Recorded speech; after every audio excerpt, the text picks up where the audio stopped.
বিলাসী জীবনসহ নানা প্রশ্নের মুখে সার্জিস ও হাসনাত শিরোনামে গতকাল শনিবার একটি প্রতিবেদন প্রকাশ করেছে দৈনিক প্রথম আলো। এই প্রতিবেদনের প্রতিবাদ জানিয়েছেন জাতীয় নাগরিক পার্টি এনসিপির দক্ষিণাঞ্চলের মুখ্য সংগঠক হাসনাত আবদুল্লাহ। তিনি বলেন, দিল্লি থেকে লিখে দেওয়া নিউজ করে যদি ভেবে থাকেন হাসনাত আবদুল্লাহকে থামাতে পারবেন, তাহলে আপনারা এখনও ভুলের জগতে আছেন। রোববার মধ্যরাতে নিজের ভেরিফাইড ফেসবুক আইডিতে একটি স্ট্যাটাসে একথা বলেন হাসনাত। যদিও কিছু সময়ের পর তথ্য সংকট দেখিয়ে শিরোনামটি সরিয়ে নেয় প্রথম আলো। তার পরিবর্তে এনসিপির সাধারণ সভা নানা প্রশ্ন ও অভিযোগের জবাব দিলেন নেতারা। নতুন এই শিরোনাম দেয় প্রথম আলো। ফেসবুক পোস্টে হাসনাত বলেন, প্রথম আলো আজ শিরোনাম করেছে হাসনাতের বিলাসী জীবনযাপন নিয়ে প্রশ্ন। আমি প্রথম আলোর সেই সাংবাদিককে অনুরোধ করছি, আপনি দয়া করে আমার বাসায় এসে দেখে যান আমি কত বিলাসী জীবনযাপন করি। দিল্লি থেকে লিখে দেওয়া নিউজ করে যদি ভেবে থাকেন হাসনাত আবদুল্লাহকে থামাতে পারবেন, তাহলে আপনারা এখনও ভুলের জগতে আছেন। থামার হলে তো সেদিনই থেমে যেতাম। ক্লিন ইমেজের আওয়ামী লীগ ফেরানোর বিরুদ্ধে জীবনের ঝুঁকি নিয়ে একাই রুখে দাঁড়াতাম না।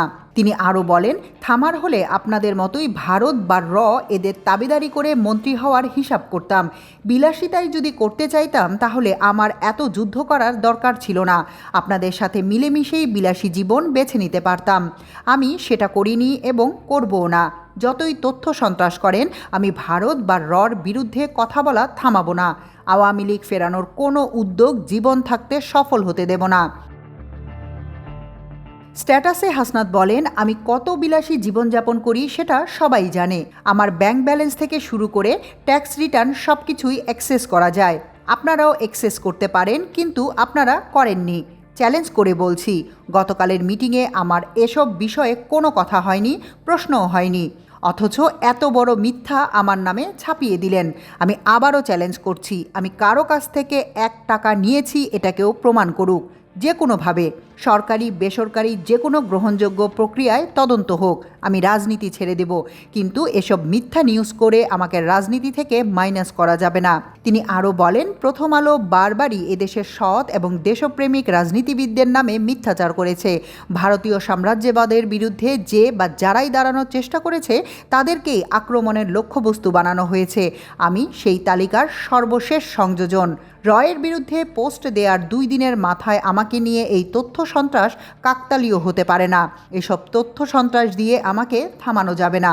যত দিন দেহে প্রাণ আছে আমি এই দেশে দিল্লি সাম্রাজ্যবাদের বিরুদ্ধে এবং আওয়ামী লীগের বিরুদ্ধে কথা বলে যাব।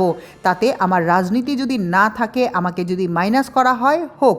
আমাকে মেরে না ফেলা পর্যন্ত ভারত আর আওয়ামী লীগের বিরুদ্ধে আমাদের এই লড়াই অব্যাহত থাকবে ইনশাল্লাহ।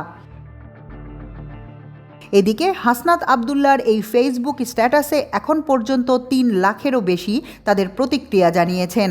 তাদের মধ্যে একজন লিখেছেন, হাসনাত আবদুল্লাহর আজকের এই পোস্ট পড়ে মনে হলো সে জীবনকে অলরেডি ওয়াকফ করে ফেলেছে। আর্মি, প্রথম আলো, ভারতগং, দিল্লির সবগুলো স্টেশনকে গুড়িয়ে দিল। কে জানে, হয়তো কিনতে না পেরে শহীদ করে দেয়া যাবে। বিপ্লবী হয়ে শুরু হওয়া হাসনাত হয়তো বিপ্লবী হয়েই মারা যাবে। আর কবর ফলকে লেখা থাকবে, তুমিও মানুষ, আমিও মানুষ, তফাৎ শুধু শির দাঁড়ায়।